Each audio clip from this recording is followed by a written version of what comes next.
Alright, Fright fans, we are back with another issue of Creepy. This is number 2. Remember, 35 cents back in the day. Crazy. Yeah, we're gonna probably do one of these a day, I think, because they're so small we can probably knock them out pretty easily.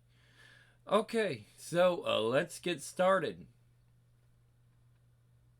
The greatest comic artists in the world bring you tales of suspense, horror, mystery, the unknown, and the weird. Hello again, little fiends. Welcome back to my dingy dungeon and to this, the second issue of Creepy. Judging from the moldy sacks of fan mail thrown into the pit, it looks like some of you enjoyed our historic first issue. We've printed some of your comments in our new letters page this issue. Now sit back, relax, lock all doors and windows, and prepare for another adventure into the depths of Creepy. Okay, so we've got, Frank Frazetta on the cover there. I'm not reading all the mail. Sorry, guys.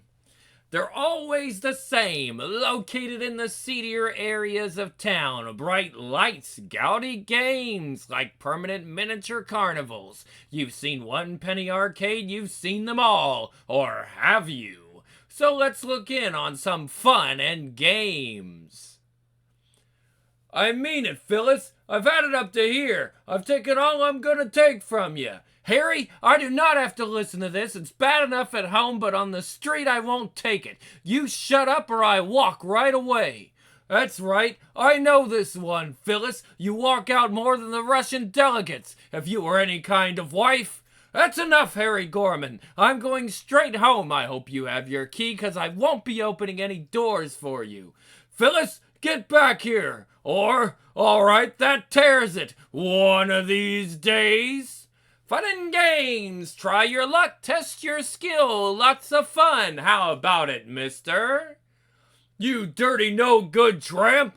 Go ahead. Go. See if I care. I'll get even. You'll see. Fun and games. Try your skill, mister. Change your luck. Give me $1 worth... Give me $1 worth of dimes. No, that's not how that works. Give me $1 worth of dimes.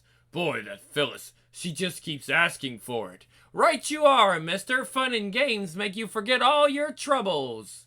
She won't let up, not for a minute. I tell you, boy, sometimes I'd like to... Crack, crack, ping, ping, ping, ping, ping, click.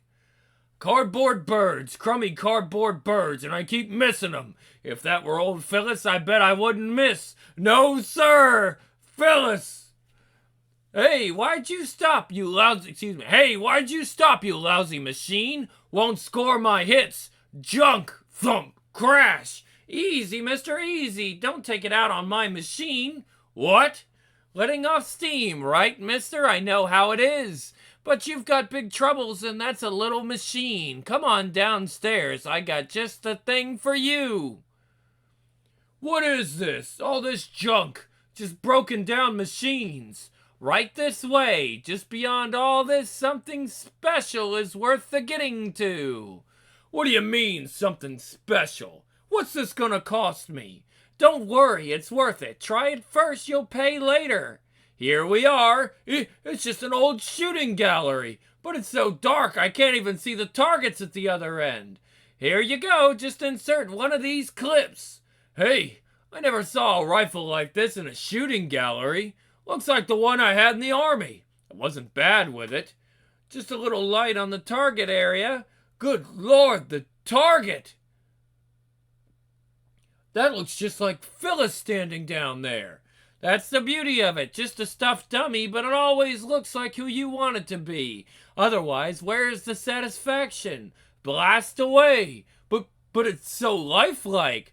Sure, but it's only a dummy. Go ahead and shoot. Sure, only a dummy. A Phyllis. Phyllis. Yeah, Phyllis, take that, and that, and that, and that. Hey, what?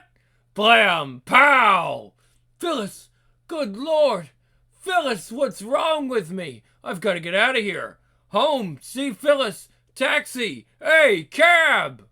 Phyllis, honey, I'm home. Phyllis, speak to me, darling. I'm sorry about the fight.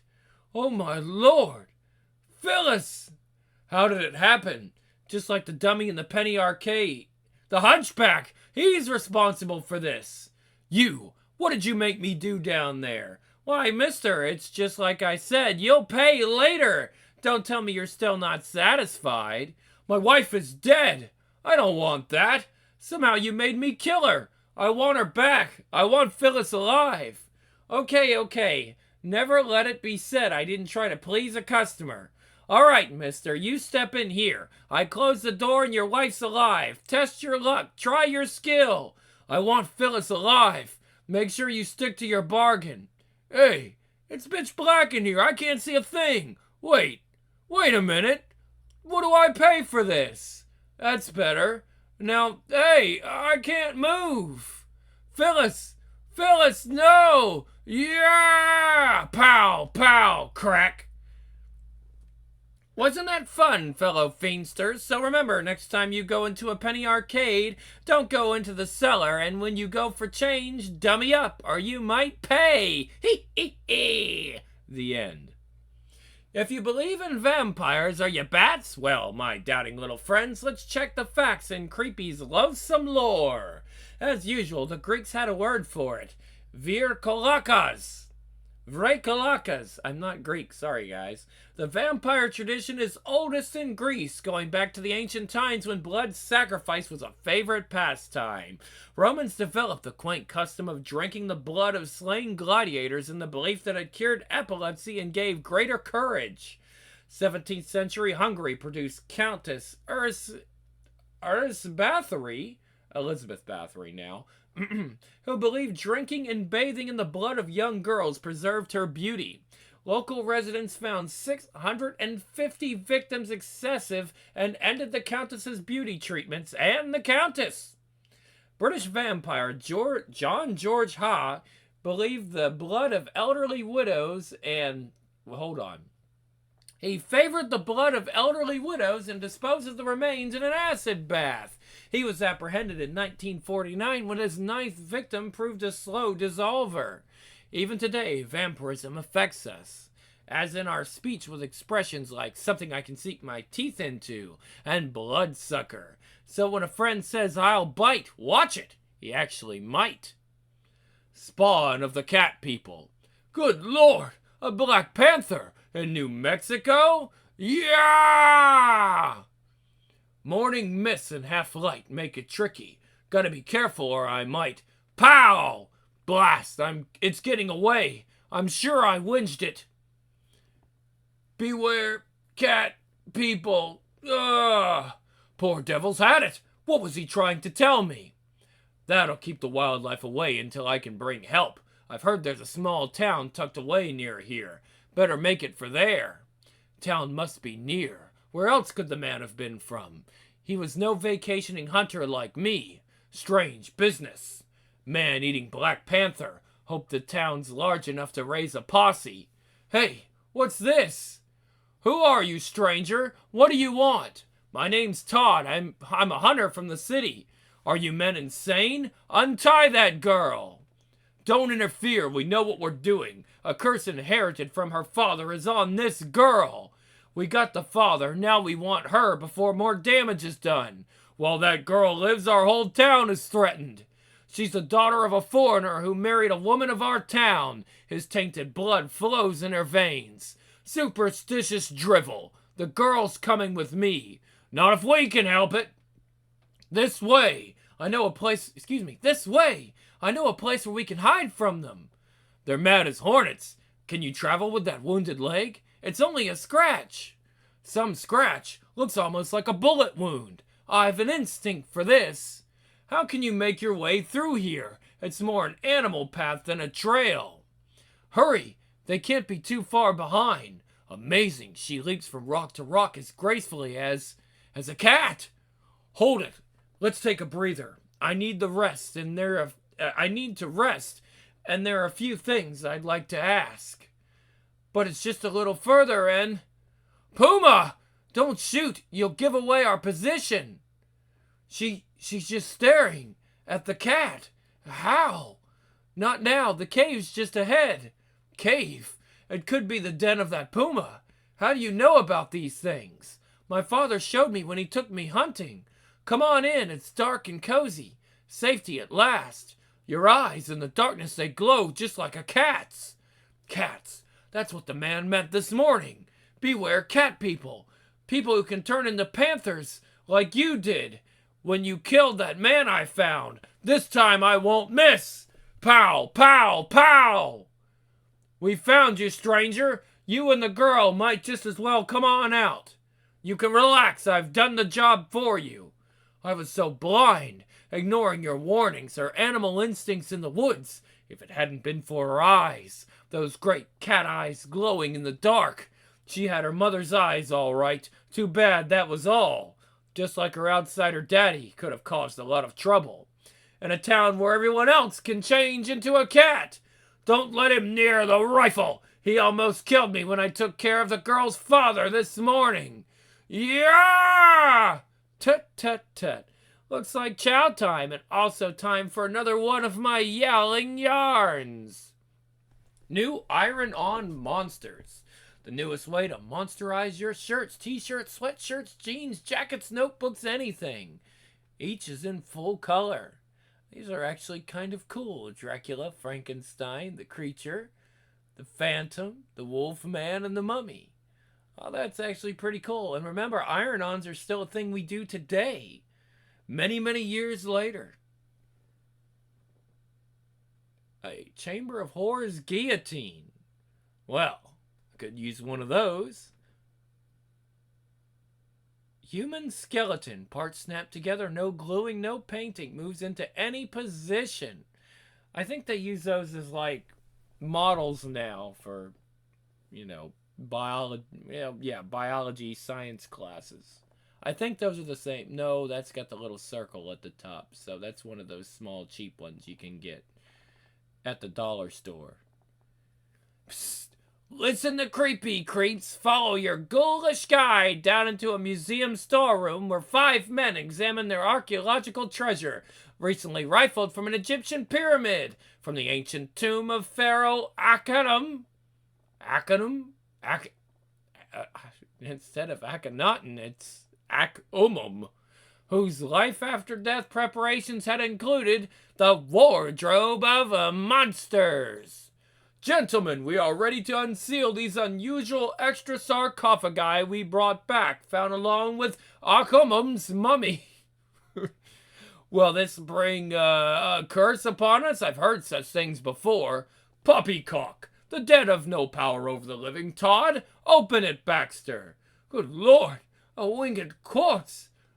A winged corpse like a vampire. Amazing.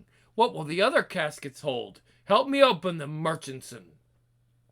As 3 more lids creak open, the macabre mystery multiplies. A beastman, or perhaps werewolf, a satanic devilman, and a misshapen, unhuman patchwork like Frankenstein. What do you make of it, Reichman? Pah! Artificial forms, Parletti. Even if they feel like cold flesh and blood. Androids, biorobots, synthetic creatures, whatever you will. Invented by the Pharaoh and his traditional death companions. That's all.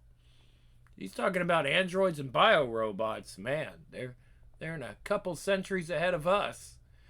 These hieroglyphics, what do they say, Baxter? It is slow work deciphering the inscriptions, worn and faded. Give me another week, gentlemen. You're the expert, Baxter. We'll withhold announcing this major dynastic find until then.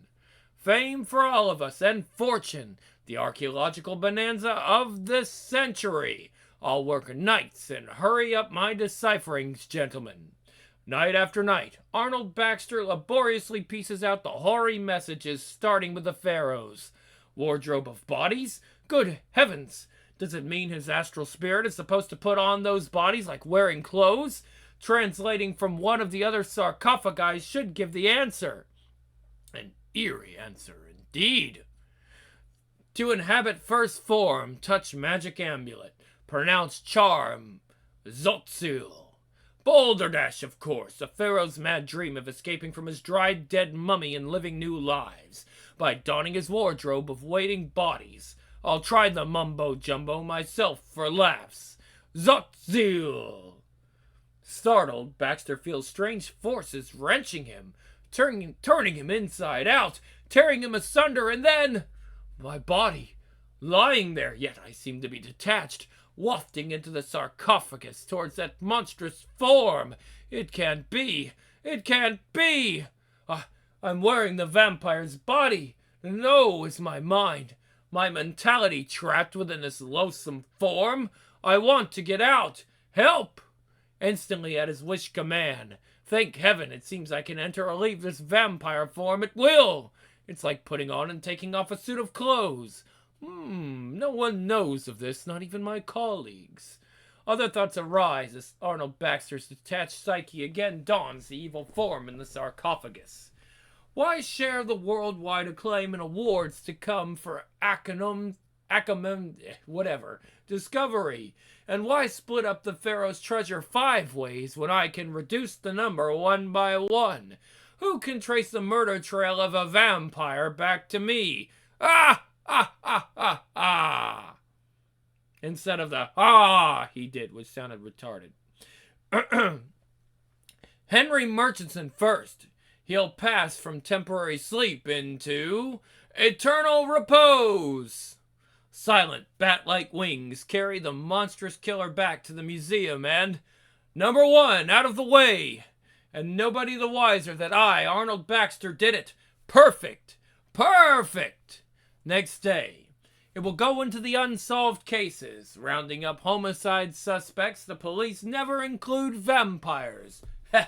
But just to make the series of crimes more baffling, I'll use all the monster forms. And that night, now to use the second specimen in the wardrobe of bodies, Zotzil! Wearing the Wolfman form, I'll go after Parletti, another part of the city. Grrr! Hello, Parletti, and goodbye!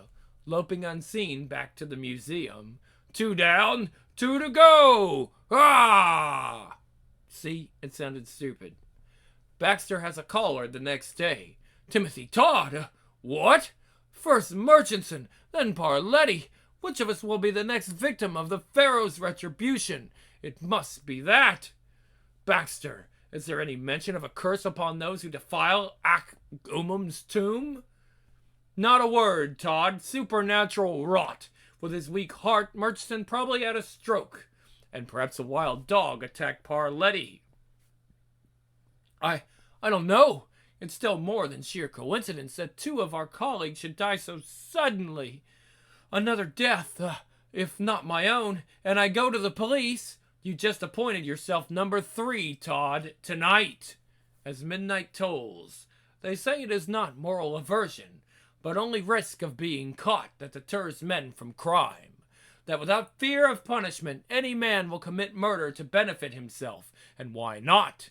Yes, why not? I, Arnold Baxter, stand to gain glory and gold with no fear of retribution from the law. Ha! Muttering aloud fearfully, Timothy Todd has shunned bedtime in his secluded suburban home. I'll be on guard all night. Doors, windows, everything bolted shut. Nothing or no thing can come upon me by surprise. You forgot the chimney, Todd! Ah, that thing in the flames! The Pharaoh's devilman! Bam! Bam! If flames failed to stop me, do you think bullets would? Yes, Todd, it's a curse, all right. The Baxter curse! Ha! After Baxter re-inhabits his own body at the museum, there is only one other possibility of interference in my plans. The Pharaoh's astral spirit, if it still lingers within his long-dead corpse. But I'll fix that. Fuming acid for cleaning ancient relics pours in. That finishes Pharaoh Ak-Umum, mummy, astral spirit, and all. His wardrobe of monsters is mine. Now all mine. Meanwhile, at the third gruesome headline, Baxter, Eric Reichman here. 1 death, even 2 deaths I could take, but 3 of us? Shocking. and ominous.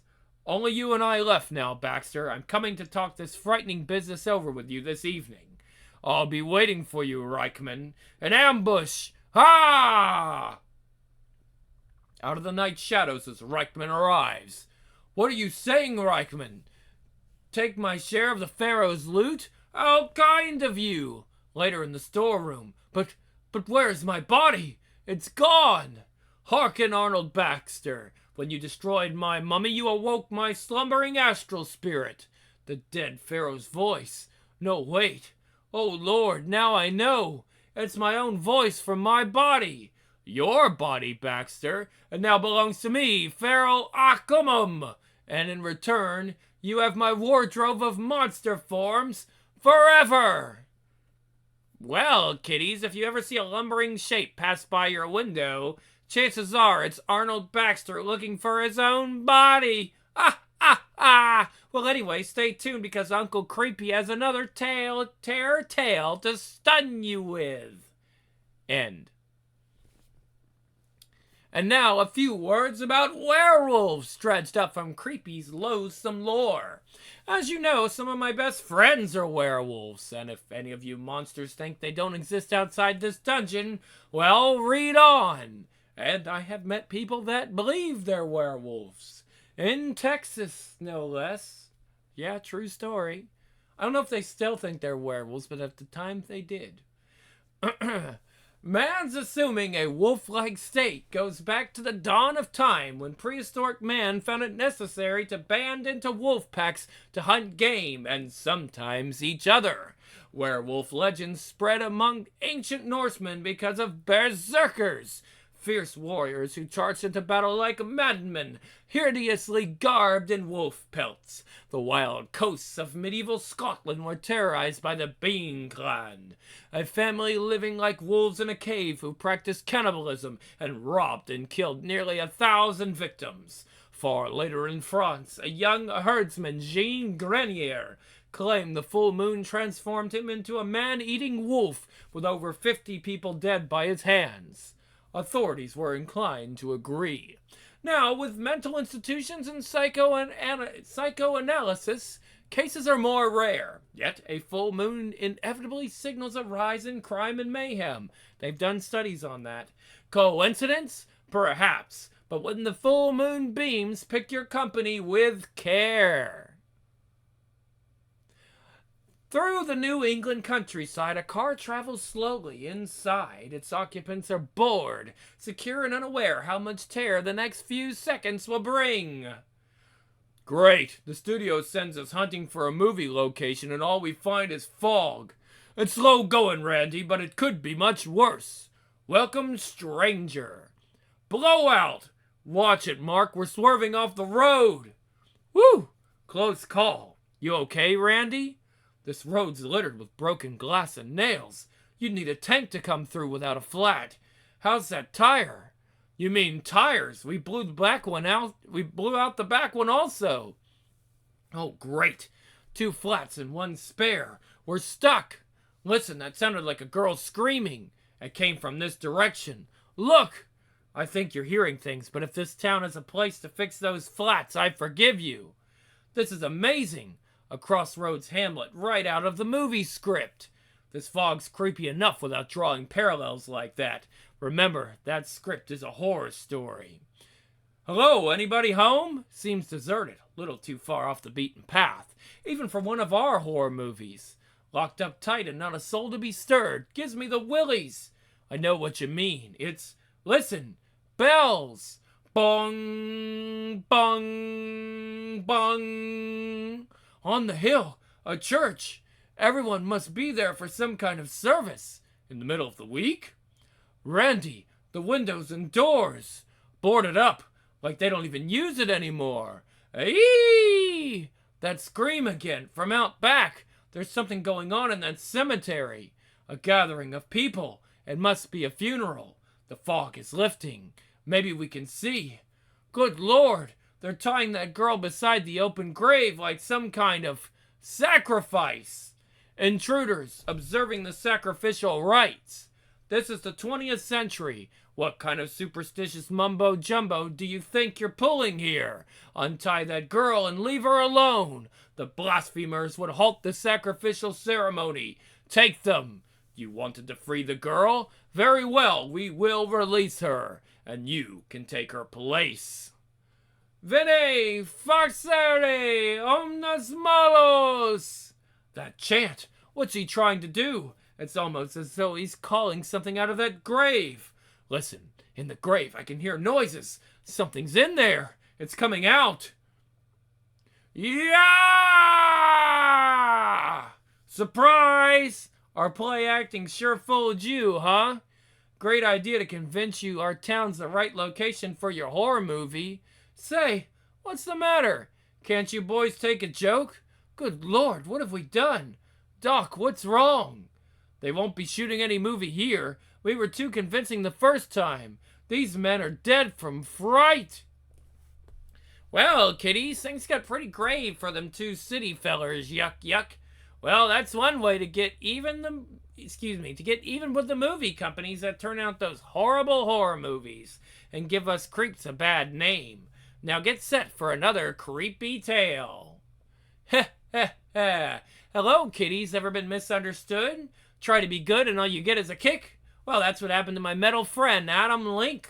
Try as he did to do well, all those kind, understanding people only wanted to destroy him.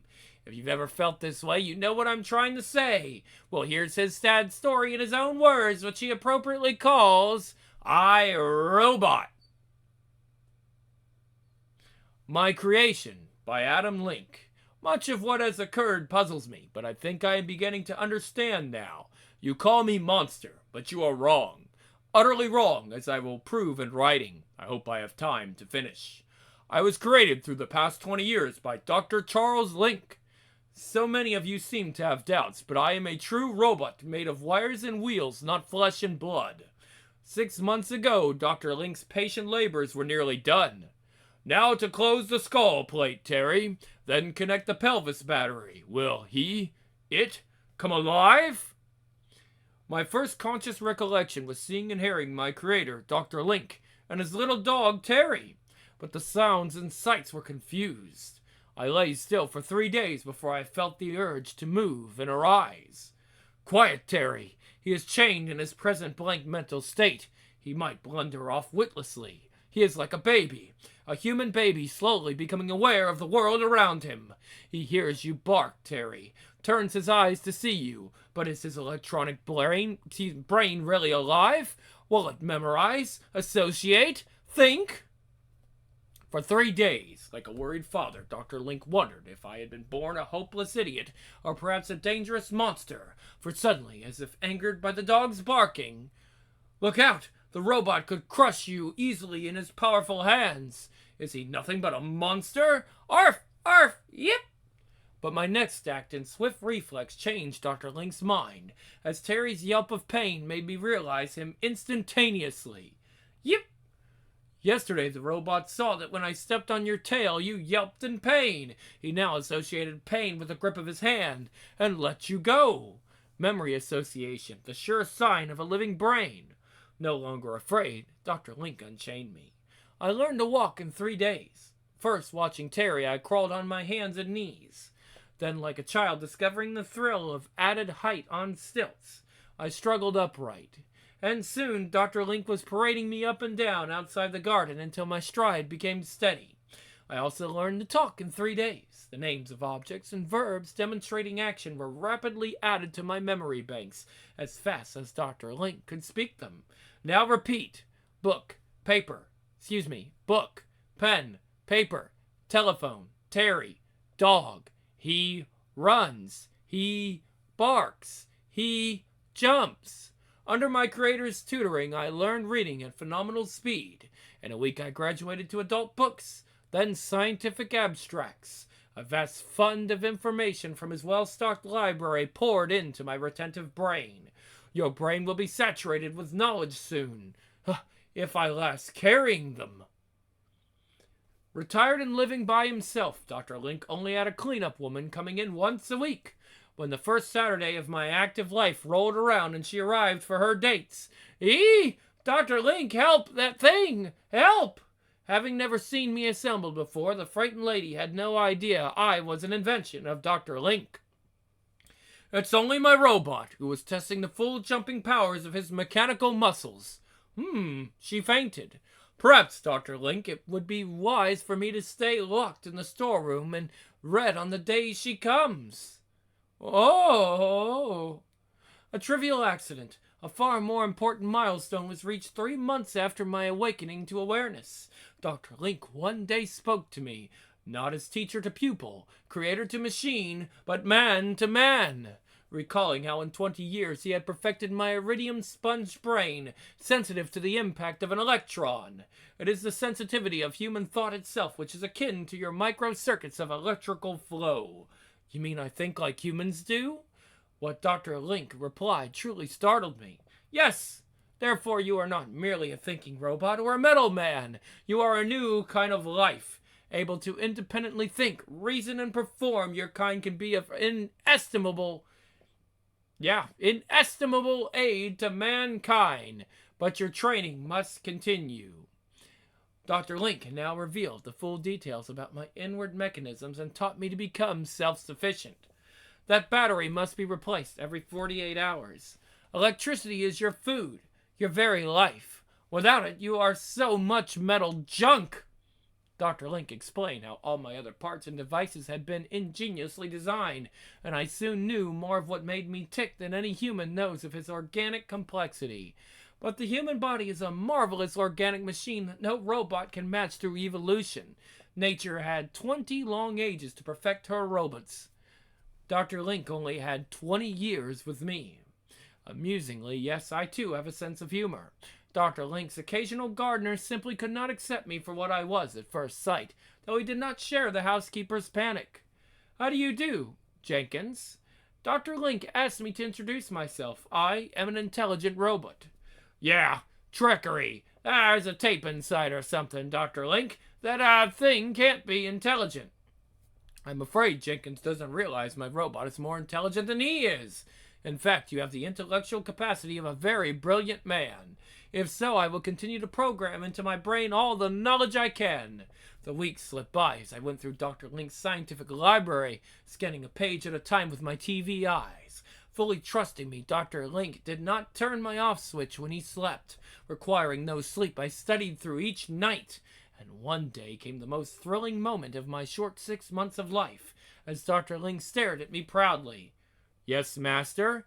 Don't call me master. You will soon be ready to take your place in the world, become a citizen, live among men as an equal. But now, what name shall we give you? In one sense, you are my son. In another, you are the first of your race.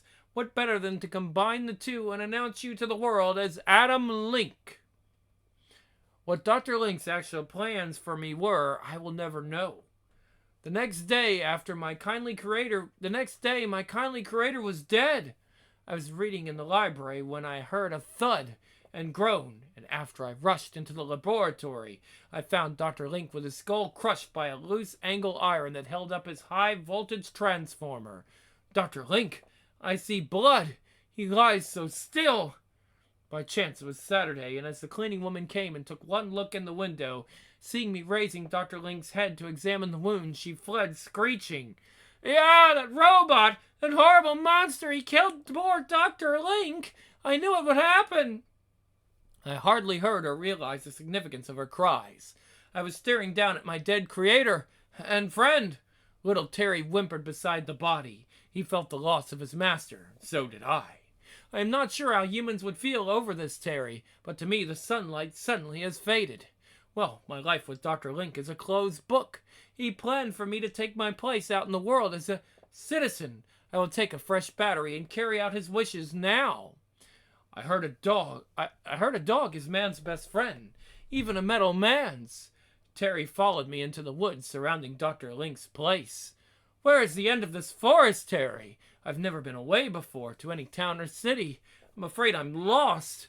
I was relieved when I came upon a little girl waiting in a nearby brook.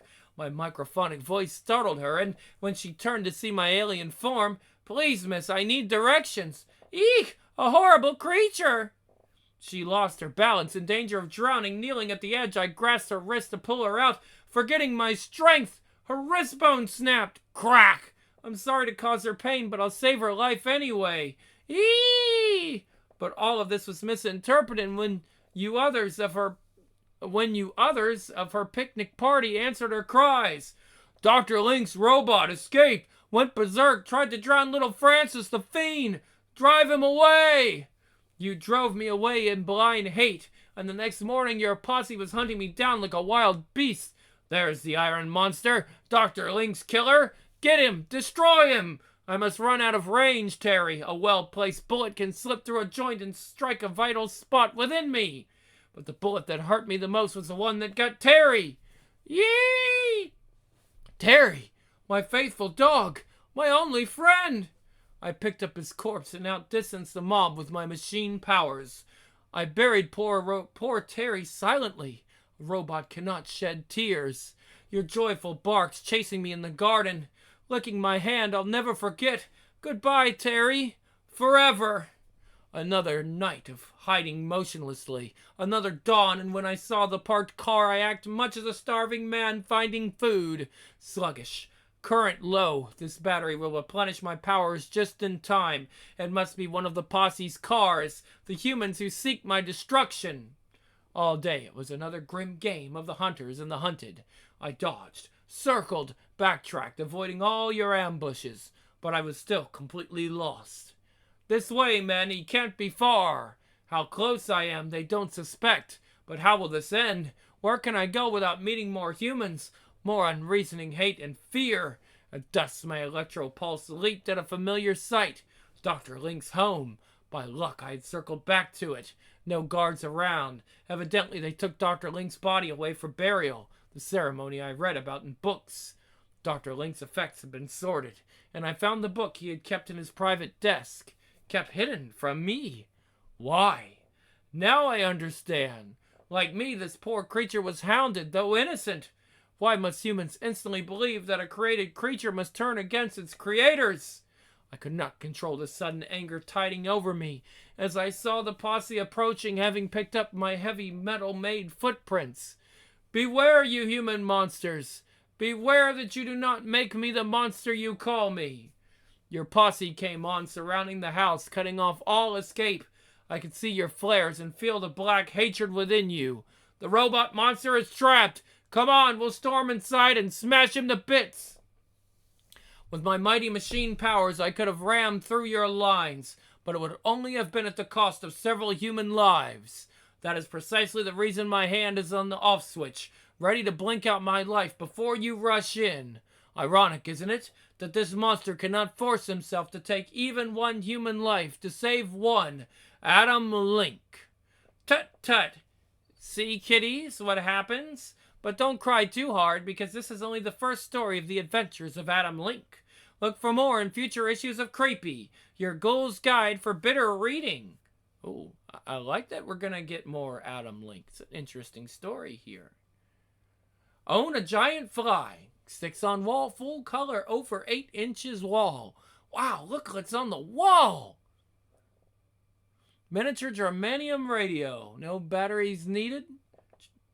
No electric outlet. Wow, okay. It's only 3x2, yet it's powerful enough to pick up a local station broadcast. Giant 10-foot inflatable rubber snake. So lifelike you'll expect it to hiss. Sit on it, float in water with it, have fun with it. 8mm motion picture projector, $9.88. Wow. Way before VHS, guys. The Dark Ages, fear and superstition abound, and a man traveling alone can never be sure. The next castle in the twilight, is that of a friend, an enemy, or is it even the ogre's castle?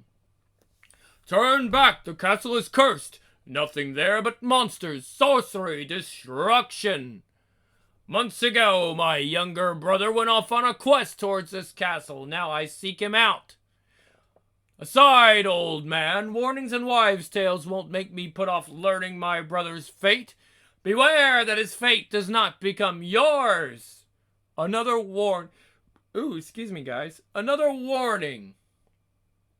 For men with weak arms and dull swords. From this tree I'll have a view of the castle and what foes may wait for me there. You might be going in the castle shadow gate, mate. Slimy walls and rotting timbers. No wonder the old man thought evil lurks there.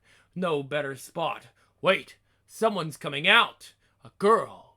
In the hands of those monsters. Whether like it may be too late to rescue my brother, but I can save her and avenge his name. The finest steel in the land is in the lance, a matching for their decaying gates. When you crashed that gate, you sealed your doom, Sir Knight. Ogre, looking more toad than man, who are you to kill good knights and leave maidens to your monstrous men-at-arms? I guard this castle so none may enter or leave, and those that try, perish. I'll try and free the girl from your friends, starting first with your fat belly. Save your sword for my men-at-arms, good knight. Yeah! A good fight, but not yet over, Sir Knight. I've other surprises. At him, my pets. Bats, hundreds of them. But they can't take the flame. Wow, this does feel like Shadowgate. I'm left with only my dagger for a weapon, but the girl must be at the top of these stairs. Die, demon hound. Definitely like Shadowgate. Don't worry, my lady. Only the Toad Guardian of this place of evil is left, and he lacks the courage to stop our escape. Well done, Sir Knight. But you can't win a race across this courtyard with an arrow from my crossbow. No! But my dagger can! Ah! What magic is this? The ogre changes before your eyes. This is no monster. It is my brother. What have I done? Very well, Sir Knight. He was the best guardian ever at the castle till he opposed you. After all, a sorceress needs someone to keep fools and meddlers from interrupting her work. A task you'll be very good at, until a better knight comes along. She's still attractive as a sorceress. Just saying. I mean, the sorceress was not a make or break for me. She didn't turn into anything hideous. Actually, I think she went up in attractiveness after she became the evil sorceress. It's like, okay, hey, I'm more interested in you now than I was before. How did you like that, fellow fiends? Well, the sun is coming up and I must return to my coffin. But don't fret, I'll be seeing you soon in issue number 3 of Creepy. End. Okay, guys, so that's it for this issue. And we'll have another issue tomorrow because I can go through these pretty damn quick, apparently. So, alright, guys, I'm out, and I'll see you next time on Grimm's Comics Corner with more Creepy. Stay tuned.